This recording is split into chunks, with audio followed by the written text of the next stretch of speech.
Alors, ça n'a pas commencé avec l'envie d'être avocat. Ça a commencé avec l'envie d'être pénaliste. Et pour être pénaliste, il faut être avocat. Donc, forcément, j'étais obligée de devenir avocat. C'est déjà comme ça que ça a commencé. C'était la volonté de défendre les personnes qui en avaient besoin et ceux qui n'étaient pas en capacité de s'exprimer de la meilleure des manières. Ensuite, il est apparu logique que lorsqu'on s'occupe de quelqu'un, lorsqu'on est avocat pénaliste, on s'occupe de quelqu'un. C'est-à-dire qu'on le prend en charge, on l'aide du début jusqu'à la fin. Il m'est apparu apparemment, a priori extrêmement logique de commencer le jour de notre première rencontre. C'est parfois en garde à vue, c'est parfois dans le bureau d'un juge, c'est parfois dans le bureau d'un procureur de la République, de le défendre au mieux, mais de l'accompagner jusqu'à la fin. Parce que lorsque nous, on est en train, lorsque le client, lui, est en train de réfléchir à ce qui va se passer dans la minute qui suit, nous sommes, en théorie, en train de réfléchir déjà à sa sortie. Et la stratégie de sortie se réfléchit dès la rencontre avec le client. Donc c'est la raison pour laquelle, au cabinet, j'ai souhaité que les clients qui nous rencontraient puissent nous confier l'intégralité de la défense de leurs intérêts, jusqu'au moment où on se rencontrait, et jusqu'à mon sens, le but ultime, le moment de leur sortie, et une sortie réussie.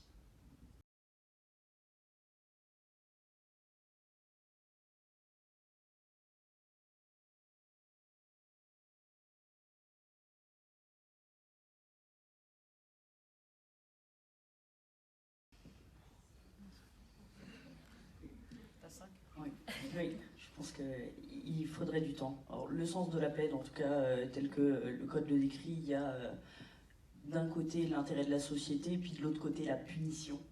Le deuxième volet du sens de la peine, c'est la réinsertion.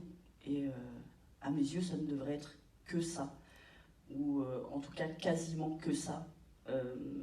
Mais la prison est aujourd'hui devenue la peine reine, alors que niveau réinsertion, ça marche pas, ça fonctionne pas et ça peut pas fonctionner. Ça peut pas fonctionner avec l'institution telle qu'elle est aujourd'hui, mais de toute façon, et même dans un idéal, une prison idéale n'existe pas. Et la réinsertion par ce biais n'existe pas. Ou alors elle existe par le biais des aménagements de peine qu'il faut développer et qu'il faudra développer encore davantage à l'avenir. Pour moi, on est dans la situation assez claire d'une peine qui n'est pas comprise ne sera pas une bonne peine dans tous les cas. Et à partir du moment où le condamné ne comprend pas ce à quoi il est condamné, ne comprend pas pourquoi, et n'a pas l'impression d'avoir été entendu par ses juges, dans tous les cas, les choses seront compliquées dans le cadre de sa détention. Être condamné à 3 ans de prison, je vous donne un exemple, 3 ans. Lorsqu'on s'est battu comme on a pu, lorsqu'on s'est défendu, lorsqu'on a senti ses droits respectés, lorsqu'on a eu en face de soi un tribunal bienveillant, à l'écoute, qui n'est pas là uniquement pour être répressif, mais qui est là pour comprendre, on va accepter cette peine de 3 ans d'emprisonnement parce qu'on va comprendre la responsabilité qui est la nôtre dans le délit qu'on a commis. Lorsqu'on peut prendre, pour le même délit moins, 2 ans, mais qu'on est condamné à l'issue d'une audience qui est de l'abattage, avec peu de respect pour la personne jugée. Vous pouvez être sûr que ce détenu ou ce futur détenu aura été condamné certes à 1 an d'emprisonnement en moins, mais sa période de détention se passera extrêmement mal. Parce qu'il n'aura pas compris ce à quoi il est condamné, il n'aura pas compris comment il l'a été, et il n'aura pas ressenti la bienveillance de la part de celui qui le condamne.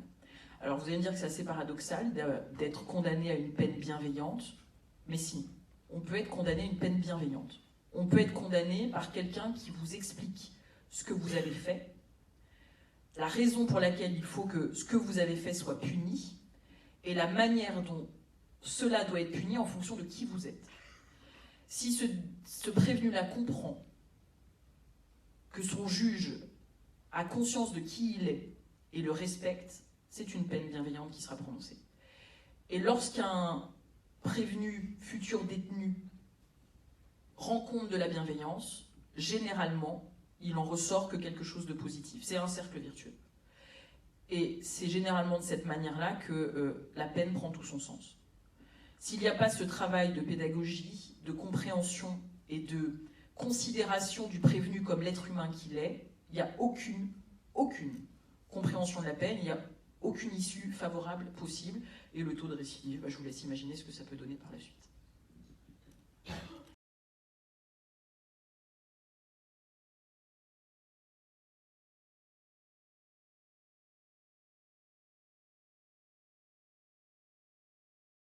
Ça commence par imposer à celui qui préside de s'adresser correctement à la personne qu'il juge. C'est le premier point, c'est la base de tout. C'est à peu près ce qui figure dans tous nos textes. C'est le respect de l'être humain, c'est les droits de l'homme. Au passage, on est censé être un pays qui a l'air d'avoir réfléchi 2-3 minutes à ce sujet. Donc à partir de là, l'avocat marque son rôle et sa place à partir du moment où il refuse qu'on s'adresse comme ça à son client. Et ça commence là. Parce qu'une fois que vous avez commencé à mettre cette pression-là, dans le cadre d'une commission de discipline, vous allez pouvoir amener le droit. La maison d'arrêt, c'est pas un no man's land, c'est un endroit où les règles de la République s'appliquent de la même manière. L'article préliminaire du Code de procédure pénale s'applique, la Déclaration des droits de l'homme s'applique, la CEDH s'applique, et de la même manière, on doit la faire respecter en commission de discipline. Un élément de preuve qui ne figure pas à une procédure doit entraîner une relaxe prononcée de la part du directeur de la maison d'arrêt. Et je peux vous dire que quand vous décidez de mener les choses avec rigueur, vous obtenez des relaxes en commission de discipline. Alors c'est pas à tous les coups, on est bien d'accord. Mais lorsque vous y allez une matinée sur 4 dossiers, vous avez 4 relaxes, c'est que le job il a été fait. Un avocat qui fait son job, c'est un avocat qui obtient des décisions. C'est un avocat efficace. Et ça commence par refuser qu'on manque de respect à nos clients.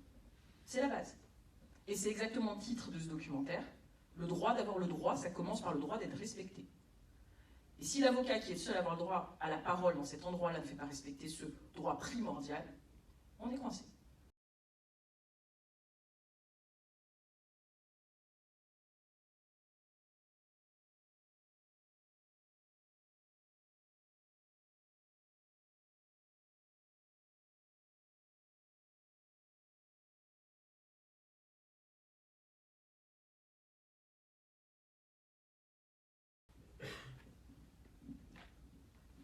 La théorie à retenir, c'est que ce qui se passe dedans, c'est le reflet du dehors.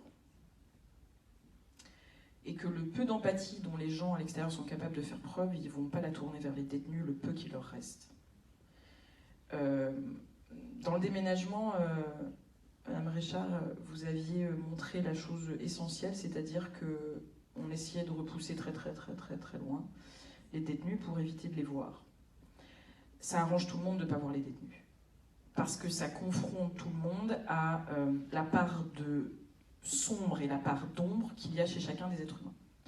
Si on peut nous le distancier, on est content. Comme un cimetière, on le met très loin, une prison, on le met très loin, une SPA, on la met très loin, une fourrière pour animaux, on la met très loin. On met tout très loin, comme ça nous évite d'avoir à s'identifier, d'avoir à se confronter, d'avoir à réfléchir au sujet.